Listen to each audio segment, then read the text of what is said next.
Hi, and welcome to the Working Person's Pundit. I'm Don, your host, and I'm here in East Los Angeles, stopping for a little bite to eat. I wanted to take a few minutes to thank everybody for tuning in to our last episode where we talked about Russia and Putin and the war in Syria. We got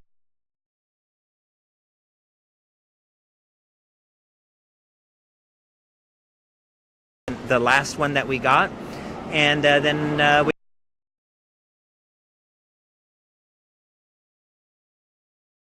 wanted to take a few minutes, as I promised, to go over some of the comments that people had about the show. First comment is from Ida Martinak. He says, "This is so important, and there was so little discussion about it during the election. Please mention the fact that we are experiencing the post-Cold War shift from unipolar to multipolar power structure. I think this is the overarching big picture." Thank you, Ida. You're correct. So what Ida is talking about is after the Cold War ended, where you had, during the Cold War, the Soviet Union and the United States. In the East, you had the Soviet Union leading all the communist countries, and in the West, you had the United States leading all the NATO countries. After the Cold War ended, what happened was that there was a power vacuum, and the United States basically took over the entire world, and there was not much of other forces to counteract the United States.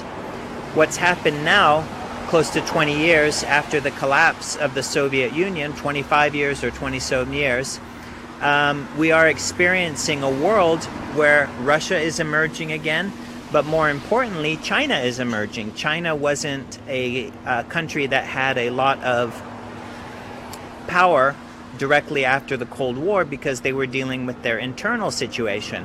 Now China is using checkbook diplomacy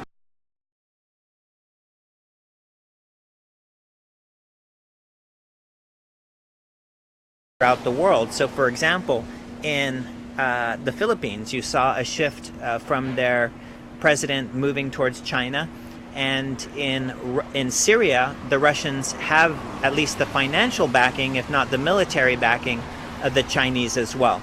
So I think that's what Ida is referring to. If not, please let me know, Ida. Another important note. This is from Matthew Kern. Third world countries don't even have food stamps. I'm not saying we don't have serious problems here, but they are first world problems. You need to check your first world privilege at the door. Matthew, you're right. I do have first world privilege. I also have white privilege, and I also have the blindness associated with it. My history is that I actually grew up outside of the United States. My parents were missionaries, and you're correct.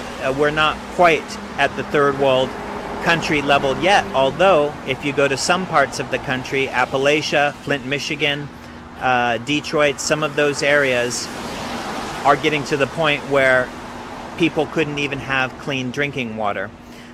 So you're absolutely correct, Matthew. I was an over-exaggeration about the first world, third world situation. Thank you for correcting me. One of the things that I will say, though, in my defense, is that when I used to grow up and come to the United States as a kid, you saw a big middle class that had buying power. And the middle class, which had buying power, has largely been destroyed. And you have some people, like one of the commentators here, who is talking about how they are on Social Security and disability, and for them, life is pretty close to what it would be like in a third world country. So, of course, we're not being bombed, and we have a lot of privilege. The point that I was making was that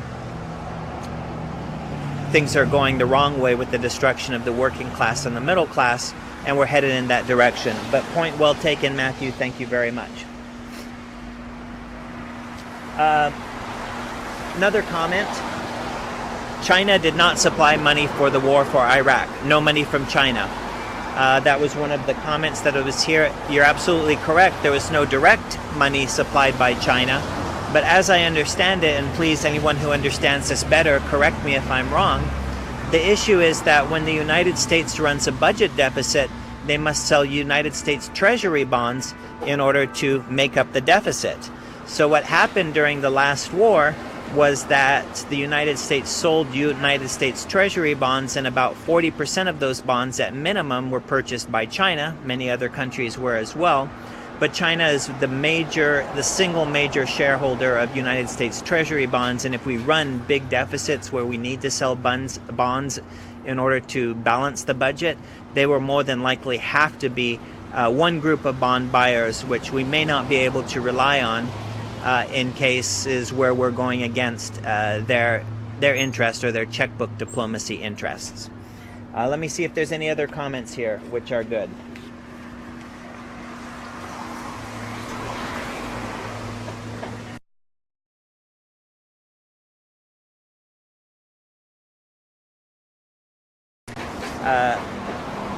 Counterpoint to Matthew's point.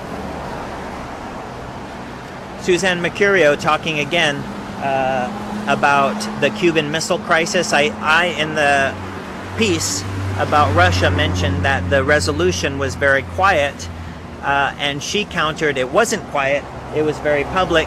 Kennedy came on air and talked about it. Yes, he did talk about the embargo.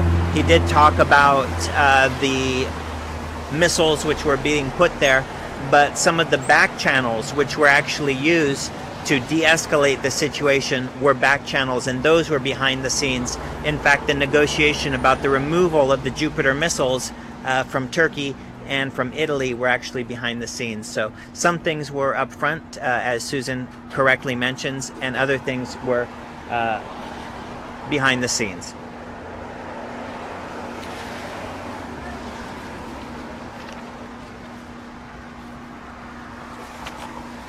Final comment. This is a comment from Aileen Weaver. Great overview. I want to add that both the left and the right in the United States are being groomed for war with Russia. The left is being told it's to protect people in Syria, and the right is being told it's to protect us from Muslims. Different ways of appealing to different audiences, but the goal is the same. War with Russia. I think it's so important for people to see that both sides are being played. Eileen Weaver, thank you so much for your comment. I could not agree more. So this concludes our recap on the Russia segment, which we did on the Working Person's Pundit. I'm going to hope to go live Monday in the 9 o'clock hour in Los Angeles, which is the lunch hour on the East Coast, Wednesday, and potentially Friday as well. This coming Monday, which is tomorrow, we're going to be talking about Donald Trump and the con that he is, and what we're seeing in the development of his cabinet, as well as his reversals and flip-floppery on different positions through the air. So we're going to call it the con of the dawn, and that's tomorrow on Real Progressives. Thank you so much for your comments. I read every single one of them, and I hope to make a recap like this after every piece. One last piece. A gentleman here, I wanted to make bring his comment on.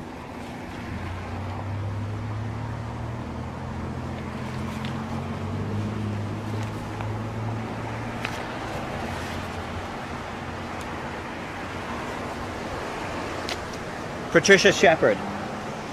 Well, we wouldn't have the mass exodus of immigrants fleeing their homes if the United States and the UK were not bombing the F out of their homelands. You don't like immigrants? Stop bombing their countries. Dumb country. Patricia, I couldn't agree more. Thank you for tuning into the segment, and thank you for contributing. I'll see you tomorrow on the Working Person's Pundit while driving to work here in beautiful Los Angeles.